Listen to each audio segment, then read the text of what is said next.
January 17th, 5:02 p.m. Tamara. It was not a typical drive with the top down kind of evening. The icy wind stabbed my face like 1,000 razor-sharp needles. Painful, yet somehow exhilarating. When I woke up this morning, I hadn't planned on ending up here, flying down Interstate 5 in my 1985 Volkswagen Cabriolet. But here I was. Most people would have probably labeled me nuts, and I couldn't say I blamed them. It was the middle of January in Washington. The sun was about to dip behind the mountains, but I didn't care. I needed some kind of shock to break through the funk that had been building around my brain for the last hour. The tears had dried about 80 miles ago, and a thick fog had rolled over my mind, buffering me from the pain. An image of Danny standing in our driveway, bare-chested, his eyes pleading with me not to go, cut through the haze. I gunned the accelerator. My beanie blew off in the wind and my hair whipped around my face. I was never going back. A serrated knife twisted deep inside my chest as tears stung the back of my eyes. I swallowed the knot that formed in my throat, forcing myself to shut down the emotion. Danny was just like the rest of them. He wasn't worth another moment of my anguish. My eyes landed on the charm Charlie had given me for my birthday, dangling from my wrist. God, if you still care, will you please help? I'm sick of all this pain. It was probably futile to pray now after so many years, but a tiny part of me thought maybe he'd still listen, even after everything.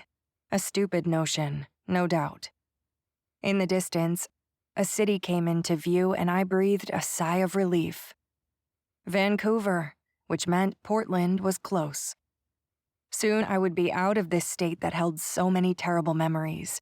Maybe somewhere in Oregon I could start over and forget the heartbreak. I flipped on the radio. 1999 by Prince blared out of my speakers. Nice. Prince was singing to me. My party was over, and I was out of time. I pushed in the car cigarette lighter and snatched up my pack of Camel 99s.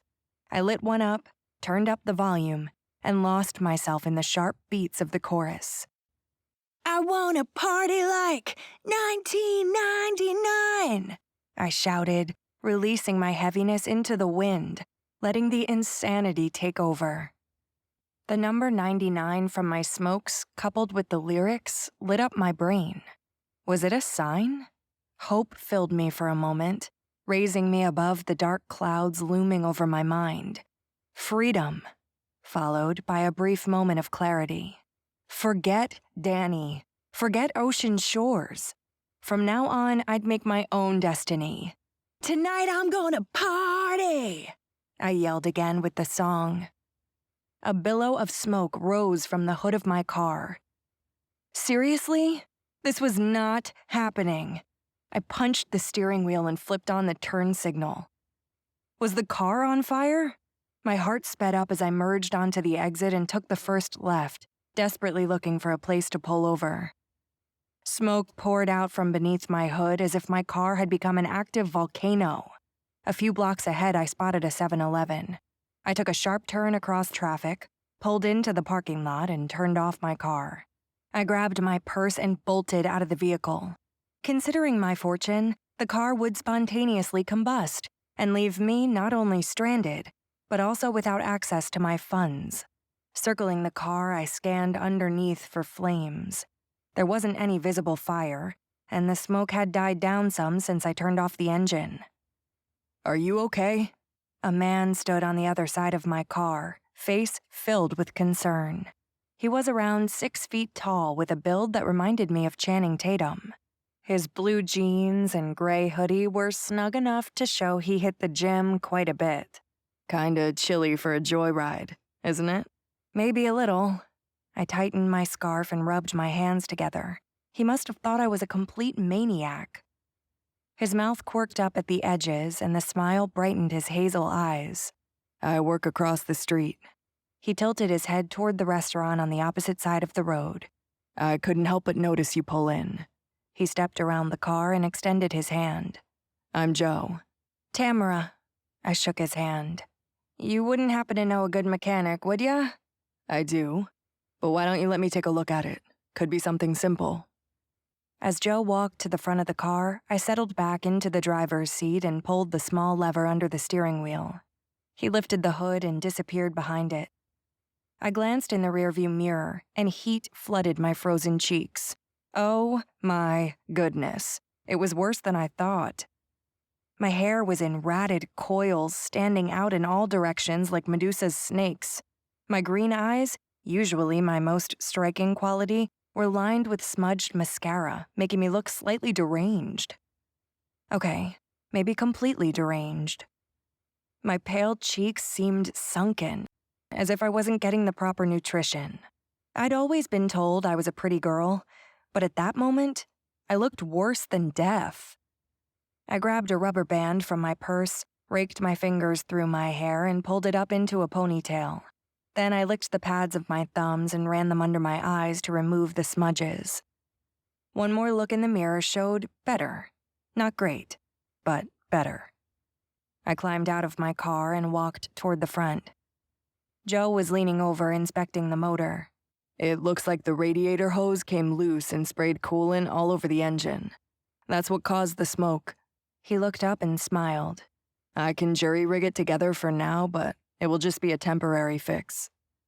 Literally the best news I'd heard all day. You won't want to drive it far until you change out the hose.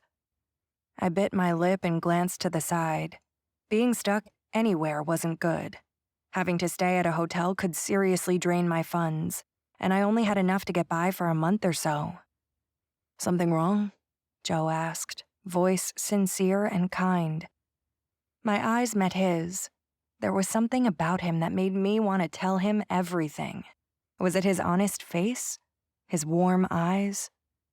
I shut down the urge immediately. From now on, it was just me. People were all the same.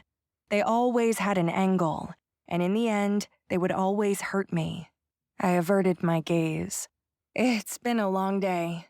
Sorry. Let me fix this real quick and you can be on your way. Thank you. I turned away before he could see the tears welling in my eyes. I pulled out my pack of cigarettes as I walked toward the back of my car. I leaned on the trunk, lit up, and looked around. There was a help wanted sign in the window of the restaurant where Joe said he worked. The green neon sign over the entrance said Highway 99 Diner. I glanced down at my pack of smokes and ran my finger over the number 99. What was it about that number? All right. Joe's voice interrupted my thoughts. That should do it. He wiped his hands on the front of his jeans. Thank you. Can I pay you for your time? He looked insulted. Absolutely not. I'm happy to help. And if there's anything else you need, you know where I work. I studied him for a moment. Why are you being so nice to me? He shrugged. I know what it's like to be down on my luck. As Joe walked away, my gaze returned to the help wanted sign in the restaurant window. I drew in a deep breath and took in my surroundings.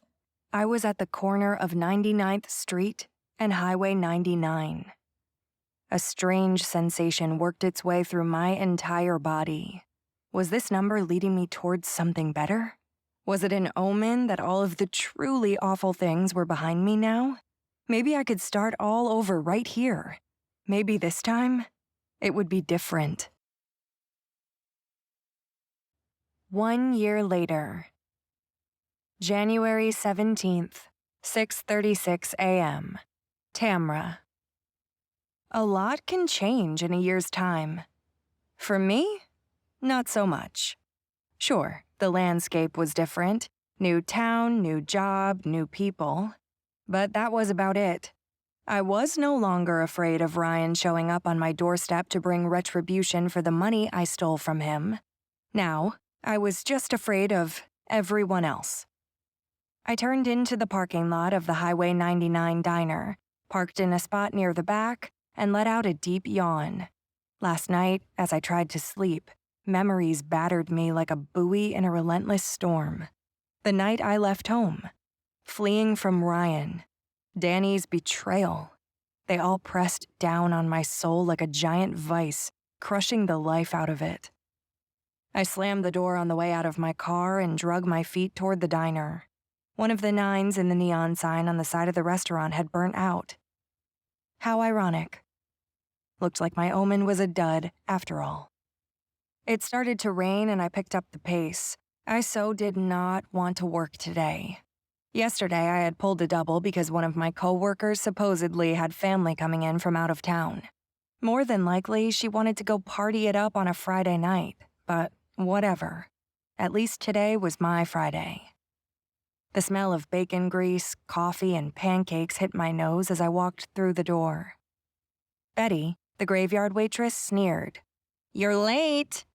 Betty was in her late 40s, but her deep worry lines and defined crow's feet made her look at least 10 years older. The bad perm and dye job didn't help much either. I gave her a half-hearted, "Sorry," and glanced around the restaurant. A woman with a slight build sat at the bar sipping coffee. All of the diner's 13 tables were empty. "Rough night?" Betty looked over the glasses that rested on her long, crooked nose, her expression condescending. "Not how you're thinking, but you could say that.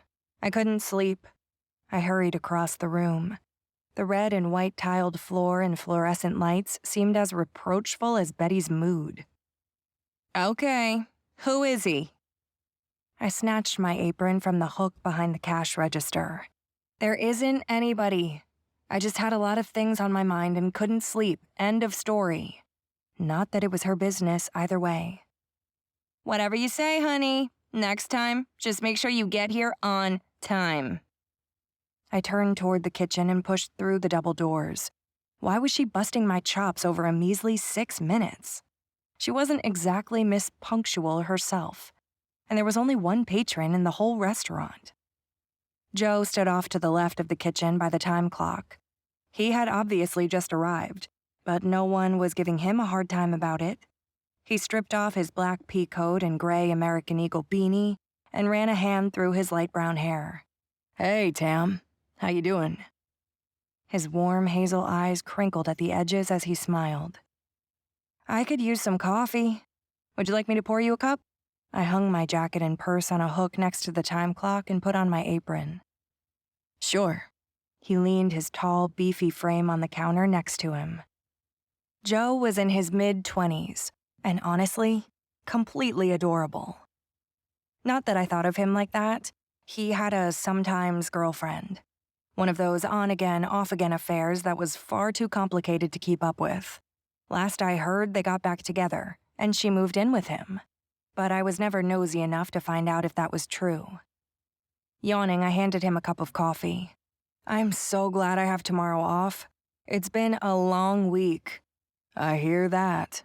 Got any big plans?" I yawned again. "Oh yeah. I got a hot date with my bed. Go to bed early and sleep in late. That's what I'm talking about." He shot me a disapproving look. "Girl, you need to get a life." The bells clanged against the door in the dining room. "Rescued by the cling-a-ling." Joe shrugged and raised his hands in playful defeat. He meant well, but I didn't have the mental energy for this conversation. Several times over the last year, Joe had butted into my personal life by setting me up with one of his friends. Each time, it had been a complete disaster. I walked out of the kitchen, grabbing a menu on the way. Levi Taylor, one of my regulars, had already made his way to his usual seat. He'd been coming in a couple of times a week for a few months now. Usually he'd show up around 6:45, when it was still quiet, order scrambled eggs with diced tomatoes, and drink coffee. Lots of coffee. He didn't really say much, but I found him intriguing. Not in a physical way, even though he was quite attractive. He was in his mid-30s with dark brown hair, piercing blue eyes, and a genuine smile that made me feel like life could actually be better. He was always warm and friendly, but he'd never tried to pick me up like some of the other dirtbags around this place. Plus, I was pretty sure he was married, because he had a tattoo band on his left ring finger. After he finished his breakfast, he would stay for a while, listening to his iPod, sipping coffee, and writing in his journal. Before he left, he'd write a little note for me on his ticket. It was always simple, like, "Hope you have a great day," or just, "Great service," with a smiley face.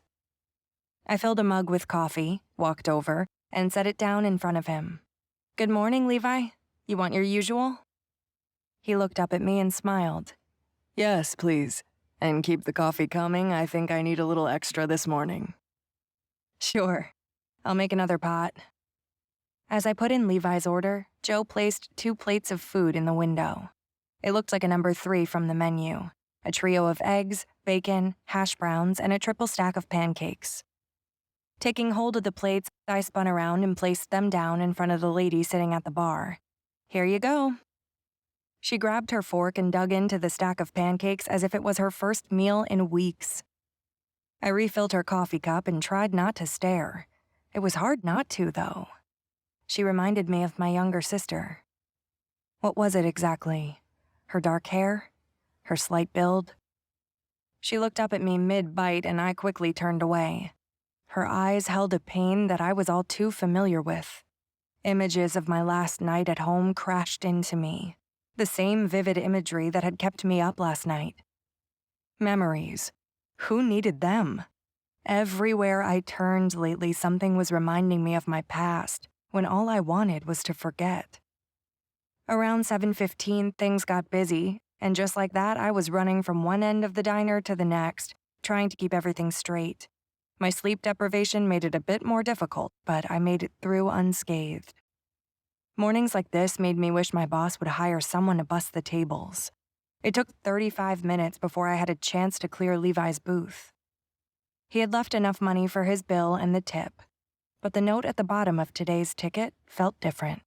It read, "Keep your chin up. It will get better," with the usual smiley face next to it. Strange. How did he know I was having a hard time? Was it that obvious?